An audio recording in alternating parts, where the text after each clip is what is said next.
여러분 안녕하십니까? 가칭국민청지기당 제안스님입니다. 국민 여러분, 지금 우리나라 미래는 인구 감소를 어떻게 대처하느냐에 달려 있습니다.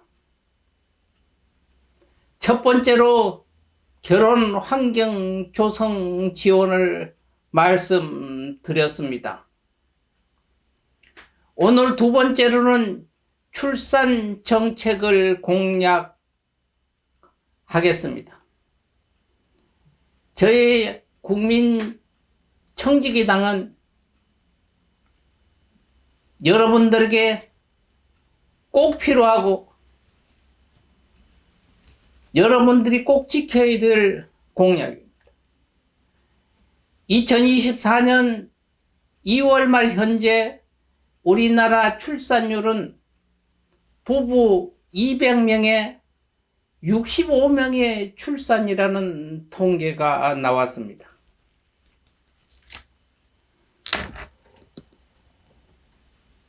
(1960년대) 둘만 낳아 잘 기르자라는 구호가 적힌 포스터가 전국 곳곳에 붙어 있었습니다. 이런 그림이었죠. 둘만 낳아 잘 기르자. 1960년대 전국 곳곳 골목골목마다 포스터에 이런 그림이 적혀 있고 둘만 낳아 잘 기르자는 구호가 적혀 있었습니다. 10여 년이 지난 1970년대는 둘도 많다라는 구호가 변화했습니다. 둘도 많다 하는 얘기는 하나만 낳아라 하는 얘기와 같았습니다. 그 당시에는 결혼은 필수요, 출산은 의무와 같이 생각했습니다. 누구라도 이 세상에 태어났으니 결혼을 해야 된다고 하죠. 결혼을 하지 않으면 집안의 망신이요, 국가의 손이라고 생각했던 겁니다. 꼭 태어났으니 결혼을 해야 된다는 게 전제 조건으로 생각했고요. 결혼을 하면 꼭 자식을 둬야 된다는 게 의무였습니다. 그래서 자식을 두지 못하면 소박하는 일이 생겼고, 또 자식을 두기 위해서 첩실이라는 여인을 두게 됐습니다. 40년이 지난 지금은 젊은이들이 절반이 비혼을 선언하고 또 기혼의 절반 이상이 출산을 거부하는 환경이 됐습니다.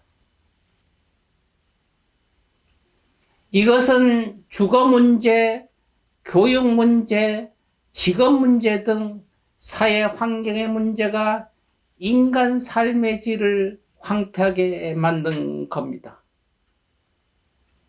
저희가 지금 둘도 많다, 둘만 날 잘 기르자, 둘도 많다 하는 시대를 다 겪은 저였습니다.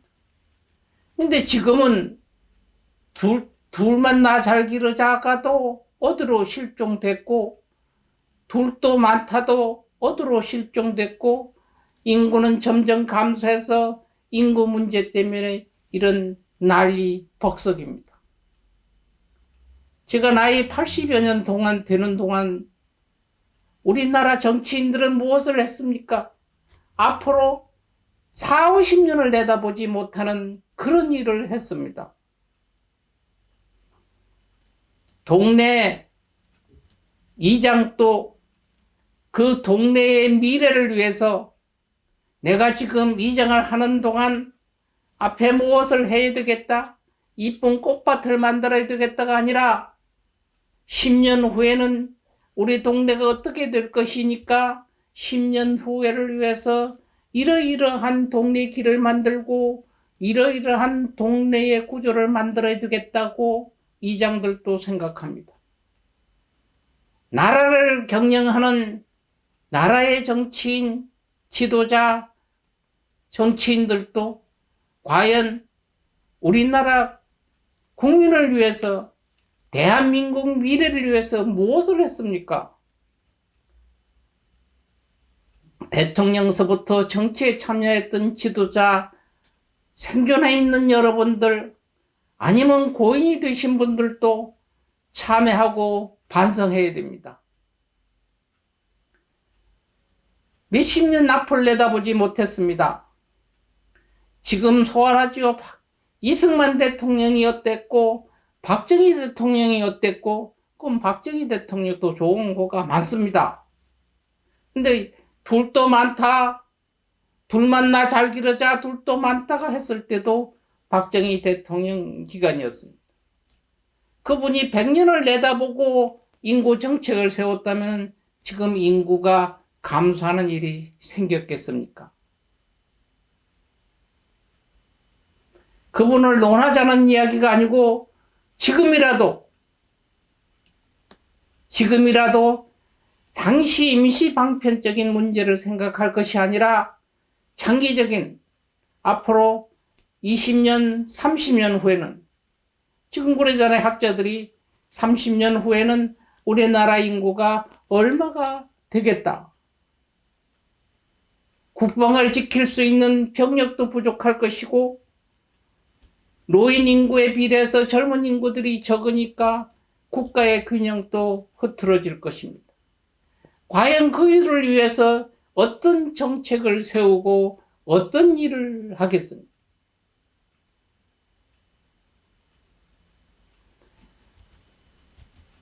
이런 사회적인 인간의 삶의 질을 황폐하게 만든 것은 과연 누굽니까?